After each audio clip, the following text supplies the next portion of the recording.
আগের পার্টে বলেছিলাম আমরা একটা ওয়াটারফলস দেখতে যাচ্ছি, কাকোচাং ওয়াটারফল। তাই পার্কিং এ গাড়ি রেখে সেখান থেকে জিপসি নিয়ে সোজা বেরিয়ে পড়লাম। রাস্তাটা এতটাই অফ রোডিং যে ওখানে আমাদের গাড়ি যাবে না। তারপর কিছু দূর গিয়ে আমাদেরকে কয়েকজনকে নেমেই পড়তে হলো। গাড়ি যাচ্ছিল নিচ দিয়ে, আর আমরা ব্রিজের ওপর দিয়ে। ব্রিজ দিয়ে যাওয়াটাও কিন্তু বেশ রিস্কি ছিল। তারপর আবার জিপসিতে উঠে আমাদেরকে নিয়ে একটা জায়গা অব্দি ছেড়ে দিল। সেখান থেকে আমাদের 2 কিলোমিটার মতো কিন্তু হেঁটেই যেতে হবে।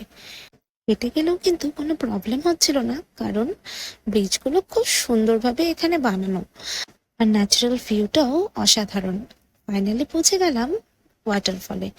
ঝর্ণার জলগুলো এমন ভাবে গায়ে এসে পড়ছিল, বেশ আরাম লাগছিল।